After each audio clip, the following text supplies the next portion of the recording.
Bonsoir, chers amis et camarades. Et donc, pour le NPA anticapitaliste, j'apporte également toutes nos condoléances et l'hommage aux enfants de Kanaki qui ont été tués dans les derniers événements, comme d'ailleurs ceux et celles avant qui avaient été tués par l'ordre colonial français, qui est, comme le disait Edoui Plenel dans un bon article en 2021, le refoulement et la persistance de la pensée coloniale en France est toujours une question terrible et une honte pour nous. Également, j'apporte toute notre solidarité aux représentants du peuple kanak qui sont présents ici avec respect et humilité. Il faut saluer cette mobilisation extraordinaire parce qu'il faut le dire, je crois qu'on l'a pas peut-être dit assez, il y a eu un premier recul. Cette mobilisation, cette dernière phase de la mobilisation, encore plus massive et avec des aspects terribles, mais c'est ça qui a obtenu un premier recul d'Emmanuel Macron, qui l'a obligé à dire, probablement d'une voix étranglée, et avec lui la maire de Nouméa et quelques autres représentants de l'ordre colonial, que c'était pas possible là quand même de immédiatement promulguer la loi qu'ils ont fait tant d'efforts pour imposer jusqu'au vote du Parlement le 14 mai,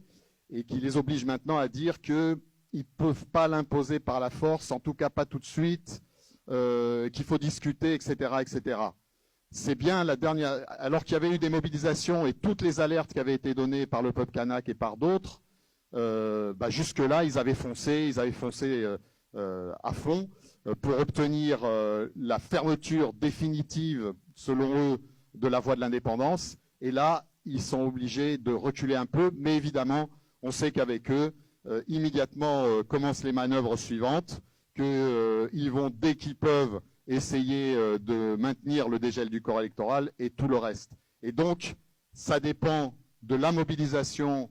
du peuple kanak, évidemment, en premier, mais aussi de la nôtre en France et de celle au niveau international, de absolument ne pas laisser refermer cette première petite brèche, de l'élargir,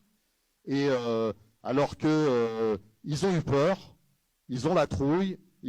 face à la mobilisation du peuple kanak, ils ont aussi la trouille face à leur image dans le monde, et je pense qu'ils ont la trouille face à ce qui pourrait se passer dans d'autres colonies françaises, voilà, en particulier aux Antilles, en Guyane, la Réunion, etc. Et donc ça, il faut nous appuyer là où ça fait mal tant qu'on peut, parce qu'on sait très bien, et il faut encore toujours insister sur ce passage en force du gouvernement, le troisième référendum, il a été dit qu'il a été fait sans le peuple kanak, mais c'est ahurissant, presque on dirait de poutinisme, d'avoir avancé un référendum prévu en 2022, de l'avoir avancé au moment de la pandémie, de l'avoir avancé au moment où il y avait des milliers de Kanaks qui étaient décimés par cette pandémie, et avec ce que ça ressort de l'histoire et de l'histoire des épidémies par rapport au peuple autochtone, et d'avoir refusé le deuil que la coutume demandait pour ces morts. C'était d'un mépris, mais ahurissant, une honte ahurissante pour nous d'avoir un gouvernement qui se permet ça. Et bon, voilà, maintenant, il voulait s'appuyer sur quelque chose qui serait, selon lui, légitime. Et je crois que de plus en plus largement, ce troisième référendum apparaîtra illégitime au niveau de la conscience en Kanaki, évidemment, mais en France et dans le monde entier. Et le dégel du corps électoral tel qu'il le propose doit paraître aussi comme une manœuvre insupportable par rapport à un peuple qui doit être décolonisé. Donc là maintenant, par rapport aux revendications immédiates de levée de l'état d'urgence, de libération des prisonniers, etc., j'en rajouterai une, je ne sais pas si vous avez vu, le gouvernement a dit que bon, il y a peut-être 450 millions de dégâts et on doit traiter les communautés territoriales, les rendre responsables, et donc de faire porter le coup sur les communautés territoriales en Nouvelle-Calédonie. Non, cette réparation, elle doit être faite par le gouvernement français qui est 100% responsable de ce qui s'est passé, et comme toute réparation de l'ordre colonial, doit être exigée des gouvernements des puissances coloniales qui ont fait tant de turpitudes. Et dernier élément, les manœuvres et les passages en force du gouvernement qui va essayer de relancer dès aujourd'hui et tout le temps, on voit bien que le là, il est donné par Marine Le Pen quand elle dit oui, là, il faut peut-être un peu voir, mais il faut, s'il y a l'indépendance, il faudrait voir pour 2064. Ça fait 40 ans que le peuple kanak a commencé à proclamer son indépendance, et là, ils veulent rajouter 40 ans